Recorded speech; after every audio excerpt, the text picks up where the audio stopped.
Salam Patriot di Suara Patriot bersama Chandra Tua. Di edisi kali ini kita angkat tema Badai Hujan Es Melanda China. Saya percaya dengan hukum karma, percaya dengan hukum tabur tuai, percaya dengan prinsip kebaikan akan mendapatkan ganjaran baik dan sebaliknya, perbuatan buruk akan mendapatkan ganjaran buruk. Orang-orang dahulu sangat dekat dengan alam. Banyak tradisi dan ritual yang tercipta karena relasi manusia yang baik dengan alam. Manusia ketika mendapatkan panen baik dan berlimpah, membuat acara syukuran, melakukan upacara untuk penghormatan kepada alam sebagai tanda terima kasih.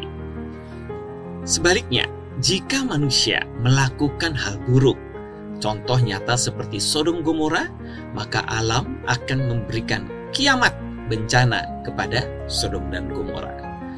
Tetapi saat ini, dengan terus berkembangnya teknologi, sepertinya kedekatan manusia dengan alam semakin longgar dan menjauh.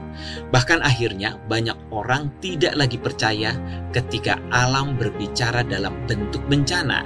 Hanya dianggap sebagai fenomena alam saja, hanya bencana saja, di luar konsekuensi dari hal buruk yang dilakukan oleh manusia. Padahal, jika mau ditelusuri dengan jujur, semua bencana dan kekacauan pastilah ada sebab. Sebabnya adalah perlakuan atau tindakan buruk sebelumnya. Contoh sederhana jika terjadi perpecahan di keluarga. Apa sebabnya?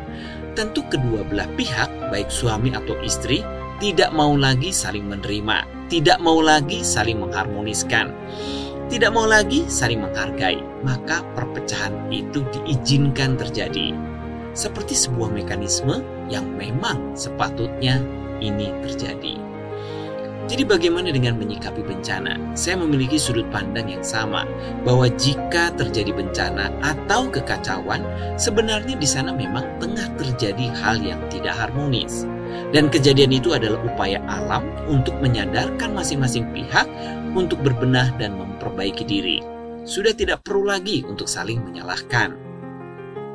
Beberapa tahun terakhir, di bawah kekuasaan Partai Komunis China, China harus menanggung banyak bencana alam dan fenomena cuaca tidak normal yang terjadi secara teratur.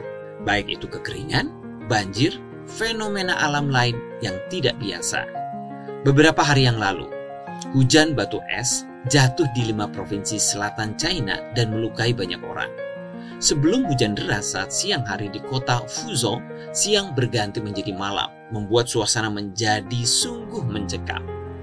Dalam seminggu terakhir, provinsi seperti Jiangxi, Zhejiang, Fujian, Guangxi, Guangdong, dan daerah lainnya telah mengalami badai hujan es yang besar. Beberapa dengan diameter 2 cm dan bahkan beberapa lagi sebesar telur ayam, menyebabkan banyak korban luka dan kerusakan parah terhadap harta benda, termasuk kerusakan pada bunga dan pohon.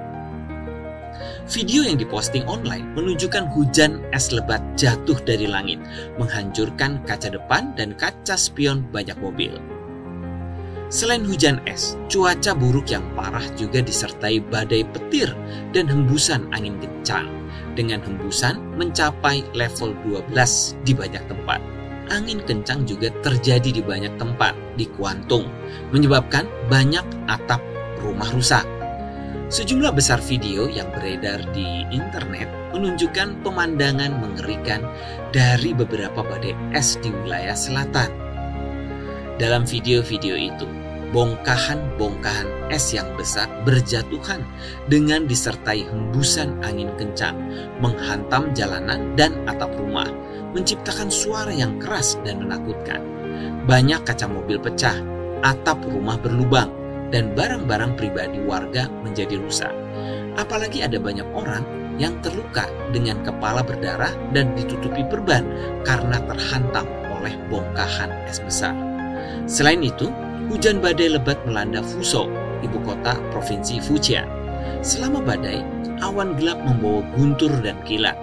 Langit terang jam 11 siang langsung berubah menjadi malam dan kegelapan berlangsung sekitar 2 jam. Karena saat itu siang hari, tidak ada lampu jalan dan kota menjadi gelap gulita, menciptakan pemandangan yang sangat menakutkan. Saya percaya ini adalah peringatan alam dan di Indonesia juga sudah beberapa terjadi. Yang terakhir kita alami adalah gempa di Cianjur yang cukup membuat kita semua terguncang. Tapi yang tidak kalah mengguncangnya adalah berita-berita di dalam negeri tentang bencana moralitas para pemimpin bangsa. Mulai dari kasus Sambo di tubuh Polri, kasus Rafael Alun Trisambodo di pajak, dan sepertinya akan terus melebar. Juga ungkapan Mahfud MD berhasil membuat banyak kuping anggota DPR panas. Jika para pemimpin abai dan hanya berlomba untuk mempertahankan kekuasaan dan fokus hanya mengejar kenikmatan pribadi, maka bahaya akan datang menghampiri. Oleh karena itu, sebelum hal buruk datang menimpa bangsa Indonesia, baiknya para pemimpin kembali melihat tujuan sejatinya menjadi seorang pemimpin. Bukan untuk kepentingan segelintir orang, tapi untuk sebuah nation, sebuah bangsa, yakni mensejahterakan rakyat Indonesia fokusnya. Jika bertentangan dengan kepentingan seluruh rakyat Indonesia, sudah waktunya untuk ditangkal dan ditolak. Semoga dengan keberanian para pemimpin Indonesia dengan kembali berpihak kepada kepentingan Indonesia, Indonesiaku bisa terhindar dari bencana. Saya Chandra Tua, mohon undur diri.